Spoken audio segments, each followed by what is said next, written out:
that like to dump on their players in a negative way, and to me, insults very rarely get you improvement.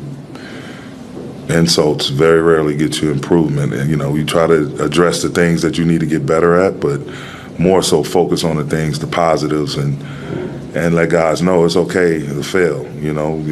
Because you don't want to remain a failure, but if you fail after you've tried, and then you learn things about the first attempt that'll hopefully make you successful in your next attempt. And so you just try to focus on being solution-based.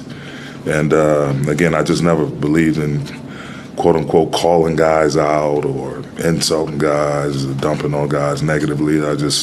I call the facts. And if that rubs someone the wrong way, then just try not to make the same mistakes. You stuck with Max tonight, and obviously it's your first time you had Cam available in about a week.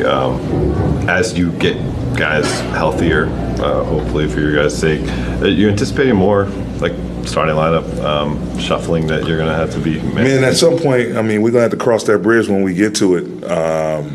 We get Cam back out there, and then something happens to Jackson's arm. So it's an ever-going process.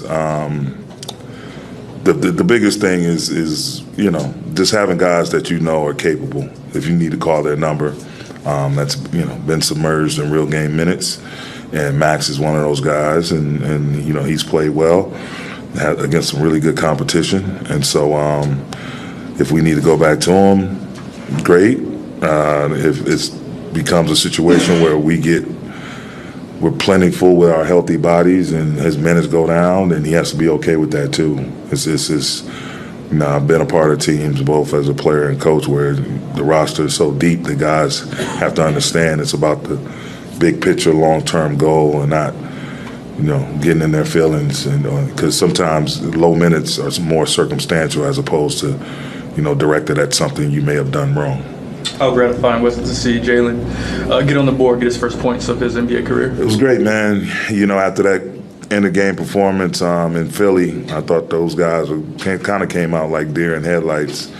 And I had a good talk with that group this morning at our little workout. And Jordan Knott, one of my coaches, he's in charge. One of his many jobs is the Stay Ready group, as we call it, the low, no-minute guys, really getting the young guys their work, watching film, teaching them.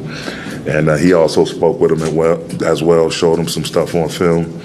And just, you have to be appreciative for the opportunity that you have to play in this league, whether you're a first-round pick or two-way or undrafted rookie free agent, whatever the case may be. If you get an opportunity to put on that uniform in a regular season game, you can't see it as garbage minutes or that time doesn't count. It always counts. And I mentioned a story. It's funny because Vando was in there getting his workout in, continuing to progress to make his way back. And I shared the story about when I was coaching in Milwaukee, and I saw Vando as a young player in Minnesota, and he played so hard. I think he may have had 7 or 8 offensive rebounds against us. And I saw him in the hallway after the game, and I mentioned to him, "Man, I love the way you play. I hope I get to coach you one day, man. You're my type of player, and here we are." And due to that hard work and seeing him go hard, no matter what the circumstances within the game are, he got rewarded. He impacted winning, got a great contract, and going to be a part of our future for a long time. So they have to know that. Everyone is always watching, not just your own coaches or your own organization. Everyone is watching to see what type of pro that you are. 29 minutes for LeBron and Anthony. Does that help and or change what you might have done tomorrow? Definitely helps it. And, again, we'll make a well-informed, calculated decision come tomorrow morning. Thanks, Coach. Thank you.